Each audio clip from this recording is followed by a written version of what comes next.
Hey guys, welcome back to my channel. I am Danielle, aka Stitcherista here on YouTube, and today is Saturday. I know, I hardly ever do a video on Saturday, right? Today is Saturday, October 29th, and the mood just struck me because you'll see. So let's recap yesterday. So football game, we froze our asses off. I was so glad I wore my coat. I should have listened to myself and not Bill, and also brought my hat and gloves because I was frozen. I would have been even worse though if I had not worn my coat. But we got there, we parked at Mom's, we walked over, met them at the gate. The band did great. Charlize did really good. It was good to see her do that. That was her last time that she'll be playing with the marching band, because she is a senior. So they honored the seniors and announced their names and did all that. And I forgot what it's like to be around a bunch of teenagers. Holy hell. It was interesting, like just the outfit choices, like the fashion choices. And then I couldn't get over this. So the concession stand was hugely crowded. Unbelievable how many people were there for this football game. And I had to go to the bathroom at some point. So Bill's like, well, I got to go too. I'll walk with you. So we go. And when I walk in the women's bathroom, it had to have been the most disgusting bathroom that I've come across in a long time. I think a porta potty would have been a better choice. So I'm going in. I mean, there were just girls in there standing, which I didn't quite understand. So I'm looking for a toilet. Well, the first one had something in the toilet, but it also had a coffee cup, like a disposable, like a Starbucks coffee cup. Why would somebody do that? The next toilet had something in it, and then like food containers and forks and stuff. What? What are we doing here? Why would there be that kind of stuff? And you know, whoever has to clean those bathrooms is going to have to fish that stuff out of there. I was like, oh my God. Finally, I found a stall that had some toilet paper in it and nothing in the toilet but water. But I was also the only one out of all the girls that were in that bathroom, the only one that washed their hands. Yeah, I came out there and I was like, what the heck was that? So we left the game about halfway through the last quarter. It was a blowout. And we got home, I want to say about 9:30. We left our house at 5:30 and to go over to Mom's. So yeah, got home at 9:30 and we were both pretty tired. So we only watched TV a little bit and then went to bed. Bill decided to go to the shooting range this morning, so we both got up about 7:30, and he went to the shooting range while my bracket came, the bracket for the Lowry stand, and it was in the envelope this time. Yeah. So I decided I'm going to put the smalls to the side for a little bit. I'm getting kind of burnt out on those, and I decided to start Primrose Cottage Stitches Halloween Letters. This is one of their new releases for Expo. And I have it, I bought the overdyed threads when I was at the retreat in end of September. It calls for a few DMC, but it calls for Classic Colorworks and Blooming Crocus, and 2 weeks dye works, Amethyst and Moss. I love the moss color. It's so pretty. And I decided I'm stitching mine on perforated paper that I colored. Now, I got myself situated with the light and all that, and I'll show you in a second. And I said, you know, I'm going to sit down here and I'm going to stitch a letter. Oh, 18 count perforated paper, how I have missed thee. I've missed stitching on paper. It's going to look so good. So now what I do when I have a big pattern like this, what I tend to do is I will start in the middle, but I tend to just make a copy of the section I'm working on so I can attach it to the paper so I can attach it to the piece and have it right in front of my face.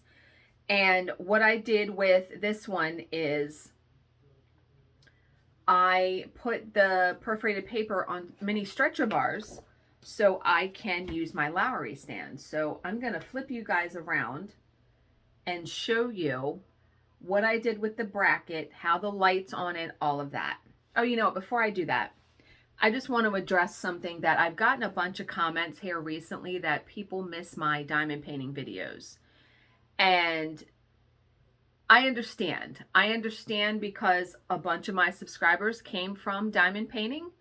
I was gung-ho about it, got burned out on cross stitch, but I have no immediate plans to go back to diamond painting. I am very sorry that those people are disappointed that I haven't had a diamond painting video. It's been a really, really long time. And I just love, I mean, cross stitch has always been my first love as far as crafting. And I have to do what makes me happy and feeling creative. And for right now, that's cross stitch. So like I said, I'm very sorry. I understand if people that came here for diamond painting unsubscribe or don't watch anymore. I get it. I totally get it. Things change, things evolve. I mean, I've had my channel for over 6 years now, so a lot's happened, right? Okay, so let's flip you around so I can show you my setup. All right. So let me get a view back here first so you can really see like the whole thing. There's the whole thing.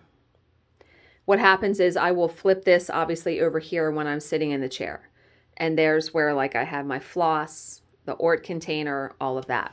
Okay, well, let's get closer up. Now we know I have two 10-pound weights on here, so there's 20 pounds on the bottom of that. Here is the light bracket. This is the bracket.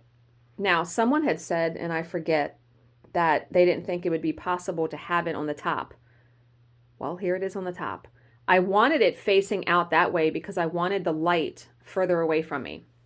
Now, my original plan was to have this iPad clamp clipped onto this and have it further away. It's too heavy. You know, this is a light bracket. It's made to hold a light, not every single tool that you have. So I left the iPad clamp where I'd originally had it. And believe it or not, I've gotten used to it now, so it's fine. But this was brilliant. This just worked so well because you can see how the light's clamped on it. And then it has 3 settings. So you can see how much light it puts on there. It's perfect. It's so perfect. So there is the paper. Remember I colored that paper? I got done the S. Isn't it going to look so friggin' good? And I'm going to show you part of the pattern because I'm going to show you what I did. Meaning, this is what I made a copy of this because I'm starting with witches because the S is in the center. So I'm going to stitch the witches and stitch October, and then I'll find and I'll copy another section of the pattern. But this is how I stitch. I stitch, and so what's nice is having the light clamped here, I am able to flip my work over to the back to finish, you know, off of a thread with no problem. And I'm going to show you. So normally when you have stretcher bars, you will, like when you do counted canvas needlepoint, people will tack the stretcher, tack the canvas to the front of this. So you would see gold tacks here. I did it, you can see, I did it on the back. And that's twofold. There's 2 reasons. One, stitching in the well when you have something like this, or even on a Q-snap, allows you to be able to access and finish off your stitches very easily on the back because the paper or fabric is right there. You know, when you have it the other way, there's like a gap that sometimes you're trying to get your needle. Do you know what I mean? And then I also did not want the light reflecting off of these tacks. So I don't have that problem either. This is going to look so good. Now, I was afraid for 2 spots in this with the purple being at the bottom because there's like a letter here with a block that has purple and then one over here, but I think it's going to be okay. It's going to look so good. It is going to look so good. I love how that outline looks, because if you look on theirs, because they stitched it, what fabric did they use? They used 28 count Whisper. So they used that like light gray that I stitched the other stuff on. And so you really can't tell barely that those letters are outlined in white. The white, the ghosts, all of that is going to pop on that paper. So here are the two spots that I was concerned about. See the N in the no? Because it's going to be down there where that purple is. I think it's going to look okay. And then I was also concerned about the E and shrieks over there. But again, I think it's going to be all right. I think this is going to look so amazing. And I actually went ahead and I looked at the pattern to see where there were single stitches. And there are some single stitches in yellow. And there are some single stitches in orange, you can see. So I went on DP with Sparkler's website and ordered yellow and orange sparklers, because I'm going to put, glue the diamonds on.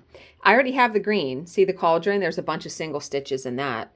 So instead of trying to stitch single stitches on paper, I'm going to use the diamonds, and it's going to look awesome. I think this piece is going to look so good. I would like to finish mine somewhat similar to what they did.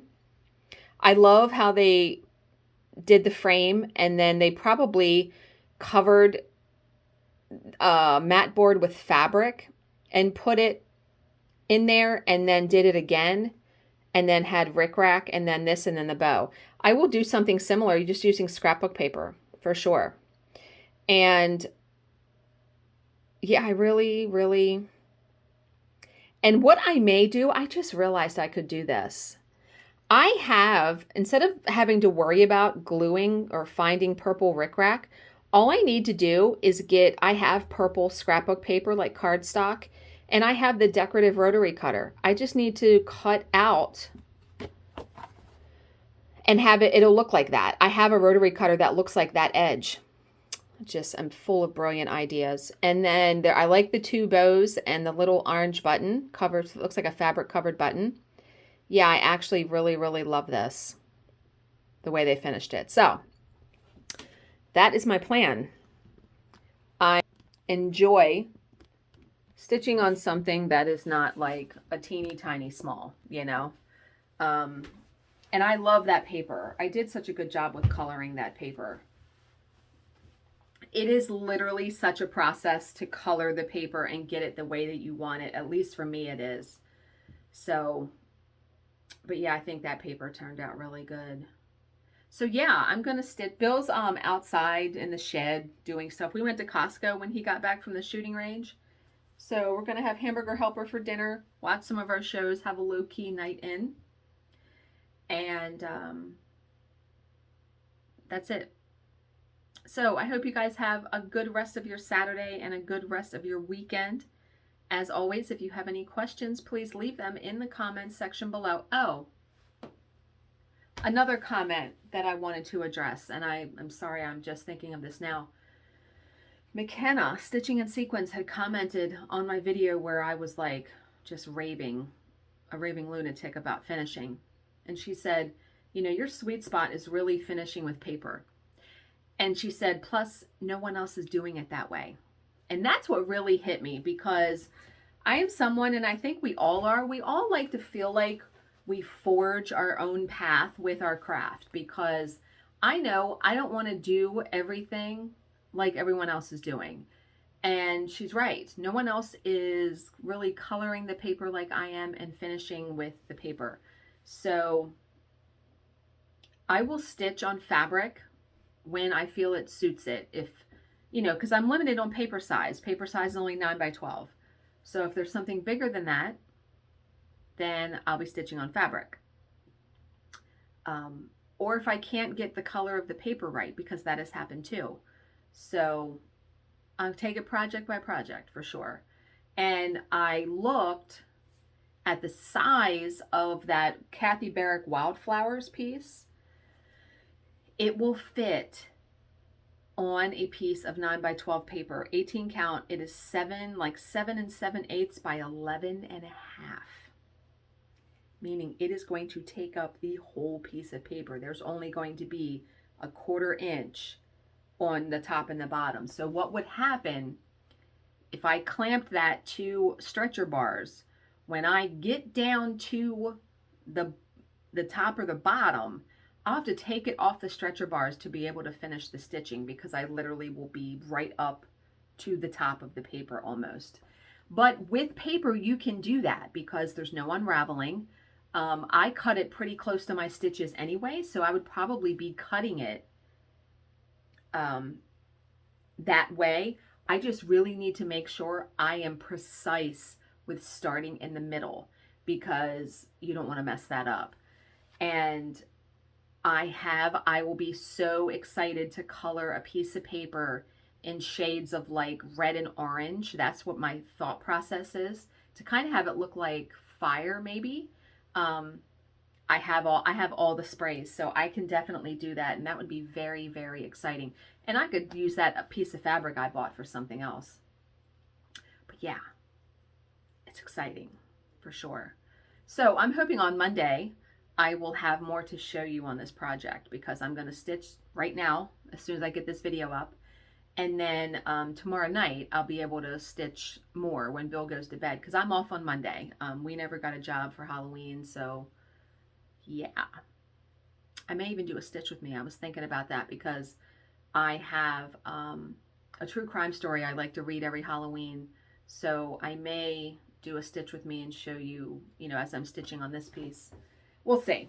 So, like I said, as always, if you have any questions, please leave them in the comments section below, and I will answer them to the best of my ability. Thank you so much for watching and subscribing, and I will see you in my next video. Bye, guys.